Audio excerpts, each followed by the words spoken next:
Hello, I've been a teacher for more than 40 years, and I'm convinced more than ever, the longer I teach and the more I see, that handwriting is super important and that we need to spend more time on it. At my school where I teach, we do it every day. 2 reasons why it's important. Number 1, when the students are writing, they are not just listening, they are actually being involved in what's going on. And that is very important. So they are actively engaged, they're using it's hands-on, and it's so hard, it's hard to write and talk at the same time because I'm focusing on my writing. So number 1, they're involved with what's going on in the classroom. Number 2, this involves processing time. When the students are writing, they have to be thinking, what's the next letter? What am I doing? What am I writing here? And so it helps their processing. They're engaged, they're involved. It's the equivalent to actually sewing something or carving something by wood versus just pushing a button on a 3D printer. When they're writing, they're involved in it, and they're using their brains to be processing what's going on. And that is super important. So, handwriting is important. All right, the first thing is we need padding. I like to use 2 or 3 papers so that it's smooth. There are no wood bumps, desk bumps, anything hard like that is going to make the writing jaggedy and bumpy, and that's not good. And so the first thing is, especially when they're learning in the beginning, they've got to have lined paper. They need the top line, the bottom line, which this one's really good. It's in red. That means stop, usually. And the second thing is the third thing. The first thing is the padding. The second thing is the lined paper.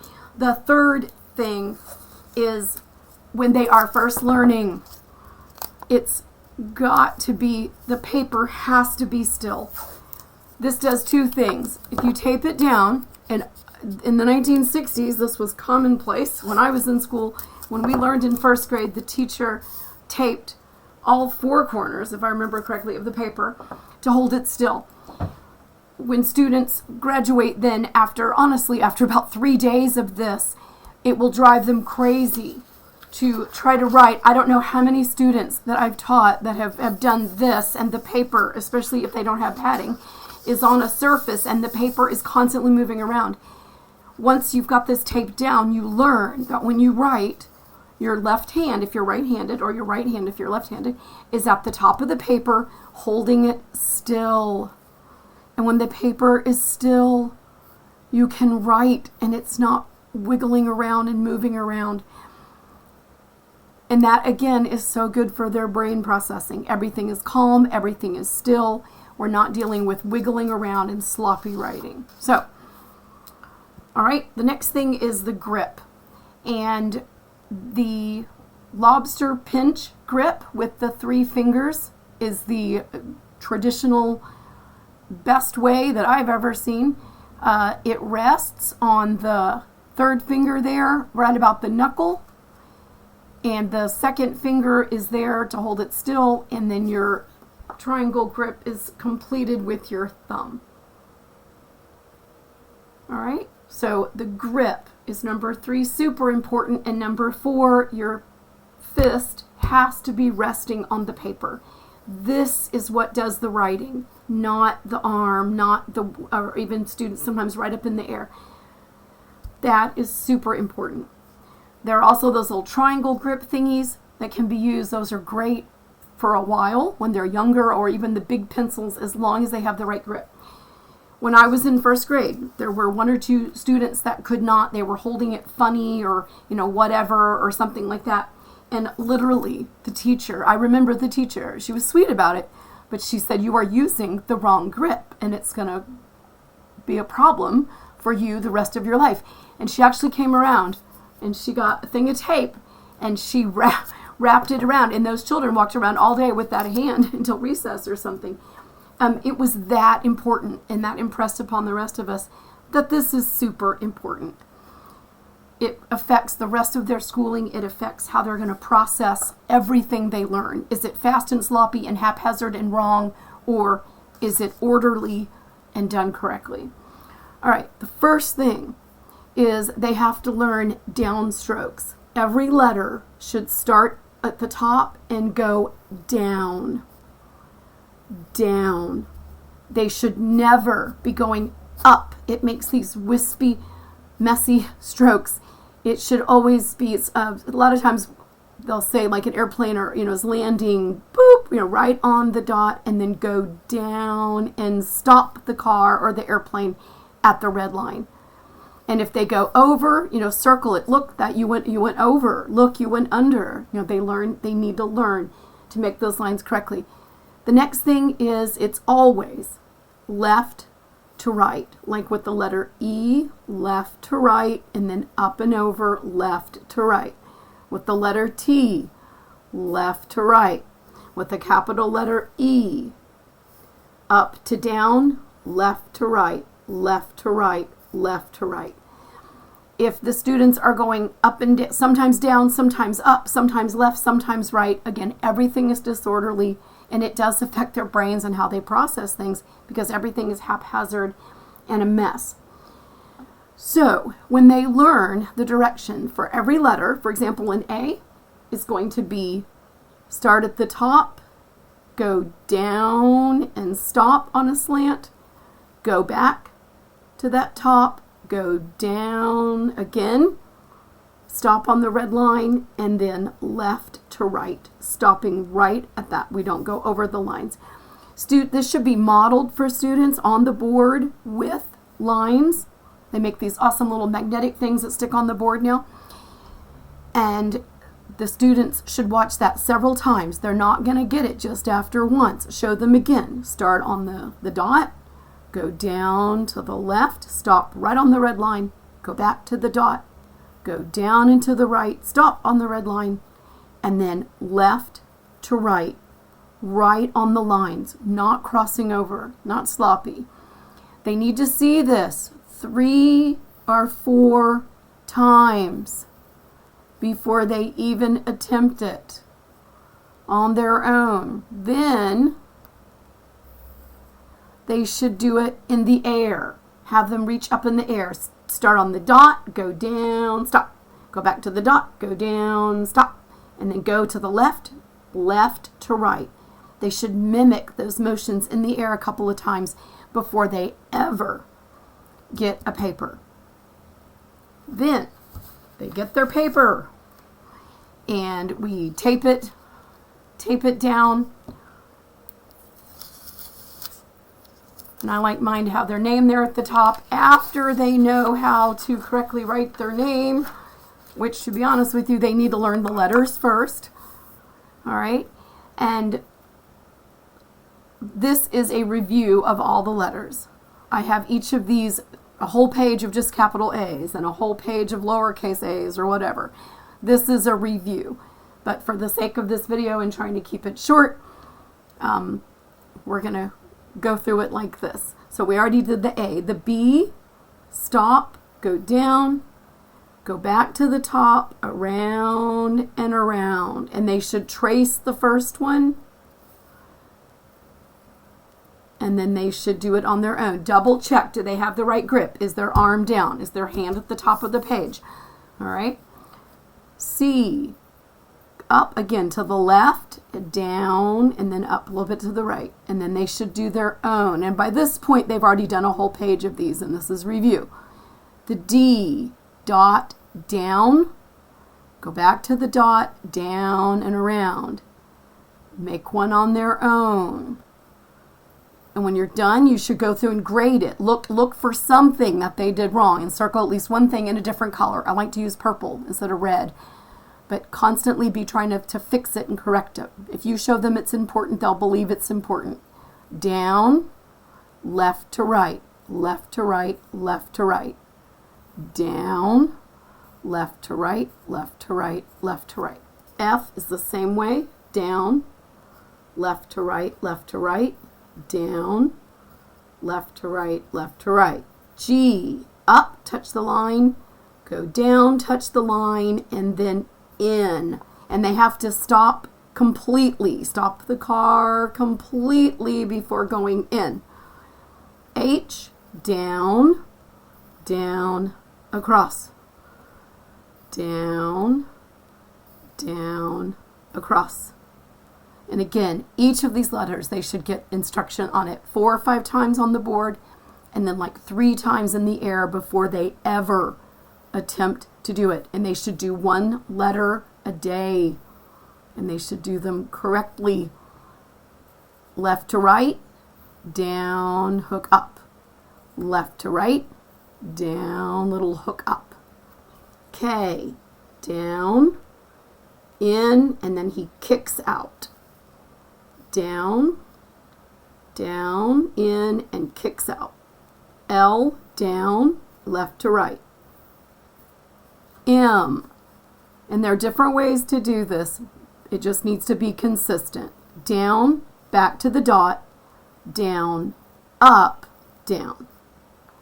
Down, back to the dot, down, up, down. In, down, back to the dot, down, up. That is one of the rare ups. Down, down, up. It could also be down, down, down. Whatever it is, make it consistent. O, the O's are a little bit harder because we're starting not on the line. And again, when they learn this, they've got a whole page of just the dots. If you're interested in these, email me. I've got them all. Up and down, touch the bottom line, and up. Up, touch the line, and the arrows is what I like about this too. It's got the arrows on it so they know the direction. P, down, back to the dot, and around. Down, back to the dot, and around. Q, just like the O, only he has a little kickstand. Touch the top line, touch the bottom line, try to make it even and not lopsided, kickstand. R, down. Also noticing I'm not holding it like down here. They shouldn't be down in the wood. They should be about maybe 1/2 inch from the top, and they shouldn't be up high like that. That's weird too. Right about there. R, down, around, and the kick out. Down, around, and a kick out. S, up, touch the line, slide down. Notice this is mostly left to right, and then the little hook up at the end. Up, touch the line, slide down, touch the bottom line, up. T, left to right, up to down. Left to right, up to down.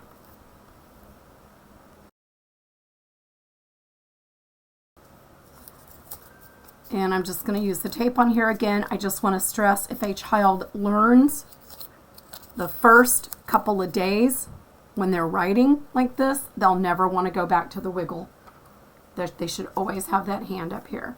All right, U, and I'm going to, just for the sake of time, I'm not going to do the tracing, but it is super important that they do that. And again, every sheet of these has the arrows and shows the direction. Down, up, and then down with a little kickstand. V, notice this one's curved. V's are not. Straight down, straight up. W, down, up, down, up. And those take a lot of practice. Could also be that one where it's halfway up for a W. Whatever you choose, be consistent. X, straight down, and it should cross right on the line. My padding was off here. All right, Y, down, and then down, stop completely, stop the car completely, and then go down. Z, left to right, up to down, left to right. All right, A, same thing as before, only now we're going to, with these letters, we're going to be on the lower half or the downstairs. Touch the top line, touch the bottom line, little kickstand. Touch the top line, touch the bottom line, little kickstand. I cannot stand the A's that go like that because they look like an O and an L. I will not let my students do those. B, I call these trampoline letters. They're going to go down and bounce up on the trampoline and come over. And when I'm teaching these two, I will show my students, okay, what's wrong with that? There's too big of a circle here. It didn't come up and touch the dotty dot. Have them look for things that are wrong. C, same as an O. Come up, touch the line, come down. Check the grip. Is their hand firmly on the paper? And this is what's moving, not their arm. Is it still? Is their left hand up here holding the paper still? Another trampoline letter. Down, bounce up, come around. E's are hard. E's need to have a little sharp nose on them.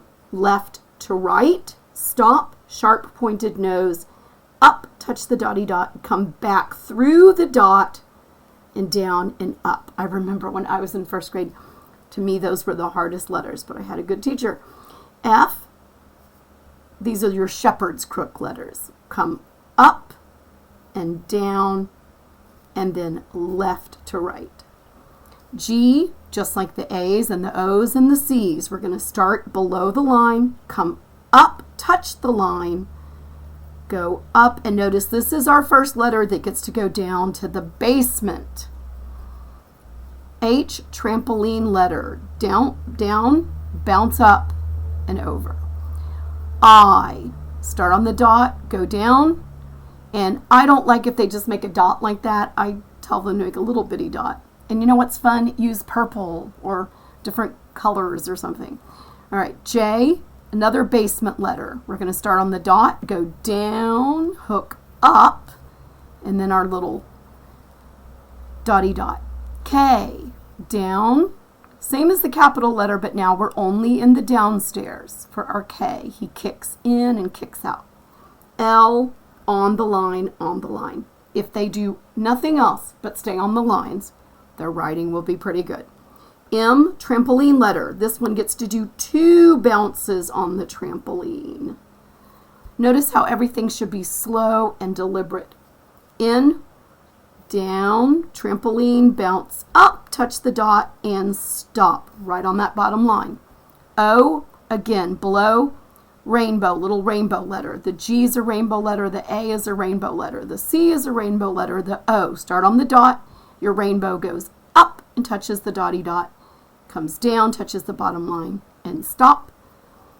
P, down to the basement, and then up, back up to where you were, and then left to right and down. It is very important that they learn these basement letters. I've seen students that did not learn these properly, and the rest of their way through school, they were confused about what goes down to the basement and what doesn't. Q, another rainbow letter, up and around. This one gets to go down to the basement, and Q is a strange letter. He gets to kick up. I'll even have them draw a little arrow on there sometimes. Okay, now let's say they've graduated. They've done a week of the paper being taped down. Now they've got their padding underneath. I also have them tap it, make sure it's all lined up nice, and then they've got to have their hand here. R, and this would be an example of semi, one of the other ones where they repeat these, and I'm going to, for the sake of time, I'm not going to do it, but R, trampoline letter, and the R has a little roof. He goes down and up, and I tell them there should be a little space in there. S, kind of like a rainbow letter. The rainbow goes up, touches the dotty dot, slide down and up. These are hard for them. They're going to want to go above the line like that and below because they're hard to make. That's another important reason that they have they make these different sizes. I like the big. I think this is an inch when they're first learning. All right, and then it can get smaller and smaller. All right. But these are going to be hard. They have to go up and touch the dotty dot, slide just down the slide, and then up. T, down, left to right. U, touch the bottom line up and a little kickstand. Notice this one's curved. These are not. Down, up. W's, all straight lines. The car is going to go down and then up, and then down, and then up. X's, similar to the first one, down, and then crisscross right in the middle. Top to bottom, crisscross right in the middle. Y's, And see the numbers on there. Number 1, we go down and stop on that bottom line. Number 2, we go through the line, making sure that it touches. And there are these little guidelines on there. Z's are backwards of an S. They're going to go the opposite direction, and they're going to be straight zigzags. Chook, chook, chook. Left to right, slide down, left to right. All right, I hope this has been helpful. Handwriting is super important. If children can do the handwriting properly, it will help them the rest of their years of school and even into adulthood, being able to process things correctly.